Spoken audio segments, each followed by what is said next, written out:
This is Philip H. Anselmo from Down, and you're watching Fuse on Demand.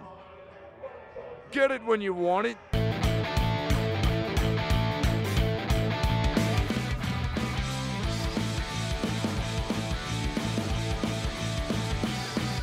We haven't run into anybody here because we just got here. We're going on earlier tonight, right before Kiss, of all things. How do you feel about that? I like to think that Kiss is closing for us.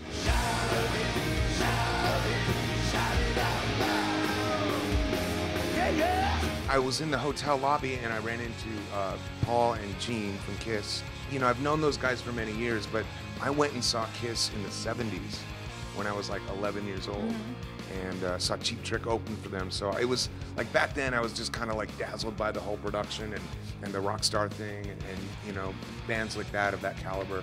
And to be here on Halloween playing a show with Kiss is kind of a dream come true.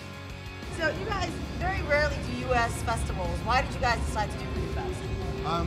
We love doing festivals. It's just that most of the time it doesn't coincide with our touring schedule.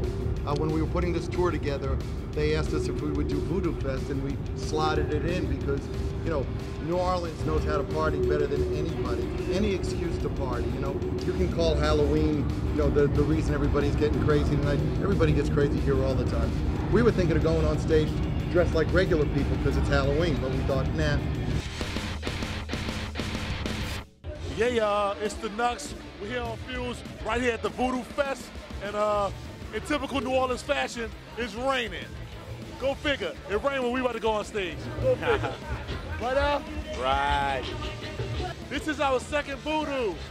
We finally headlined it. Yeah! It actually is the biggest festival in New Orleans now. It started off being like one of the smallest, and now in like their 10th year, I think this is the 10th year, this is like huge now. And it means a lot to New Orleans. How many Voodoos have you played? Well, there's been 25 of them. We've been here every year. No, we've only done... No, that's not true. I don't know how many there's been, but we were here, I believe, 2006, and it was significant because it was the first year they were doing it after Katrina. Correct. And everywhere I went, people were curious of, like, how was, you know, the mood and the atmosphere down there in New Orleans after, you know, that was in everybody's minds. You know, to me, I mean, especially when you're at something like this, it just feels like the same rock and roll craziness that's always going on, yeah. But I think it was a good sign. It was a big festival. You know, everybody seemed as upbeat and as normal as usual. I mean, when people are, you know, laying around smoking listening to rock music, they're usually having fun. It is Steven here for Fuse. We're at the Voodoo Experience in New Orleans. Now, this is a wonderful festival that has dozens and dozens of bands playing. In fact, we can't even keep track of all the bands that are playing. There's someone on a stage right now. We're going to see if we can find out who it is. Now, who are you here to see in Voodoo? The one band I want to see the most is the Flaming Lips. Oh, they're amazing. Yes. Have you ever seen them before live? You are in for such a treat. He's here to see Flaming Lips. Who do you want to see? Flaming Lips. I want to see Kiss. Oh, they're Definitely. going to be great. I just got to see the flames and the blood spitting. And I've never seen Kiss. I'd love to see Kiss. Yeah. Cool. Anybody else you thinking of? Yeah, I'd like to see Gogo Bordello. Oh my God, they're brilliant. I've seen them. They're wonderful. Welcome to Voodoo. To my right, the PlayStation Billboard.com stage. To my left, the Voodoo stage. It says worship the music, and I concur. This is the first time we played Voodoo Festival. This is the first time we've been to Voodoo Festival. In fact, also the first time we've ever played in New Orleans. Nikki, you've been to New Orleans, right? Yeah, I came once last year. Yeah.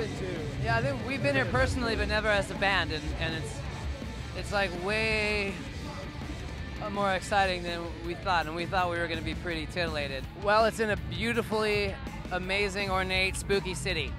There's more trees here. Yeah. I mean, it's in New Orleans, you know, it's like in a destination that you want to go anyway. I can't think of a better way to celebrate Halloween than being here right now. I've lived there my whole life. I moved to Texas to join Pantera. First chunk of change I made, I came back home, bought a house. I guess it's so redundant to say, well, there's no place like it. Well, there's no place like it. Food, women celebration, people, characters, St. Bernard Parish. You gotta love it, man. Rocky and Carlos, harp, Soylent Green. You gotta love the city. Come on, man. We've never played Voodoo Fest before, but we were actually Kings of Endymion in the year where the police went on strike. So we've been here for a lot of festivities. Every night is a festivity in New Orleans, you know. It's just another excuse to get crazy. So this is one of those nights where anything goes, so of course we're here. My favorite place to go in New Orleans is probably, that's a hard question. It definitely has to do with eating and drinking. Definitely. So, but I don't have a favorite place because I could go down a list. Cafe Maspero, Cafe Du Monde, Cheesecake Bistro, Copeland's. Everywhere, you know what I'm saying? Everywhere. I can't even pick one. I don't know, I grew up here, so I mean, that could be anything. I had a crazy night last night.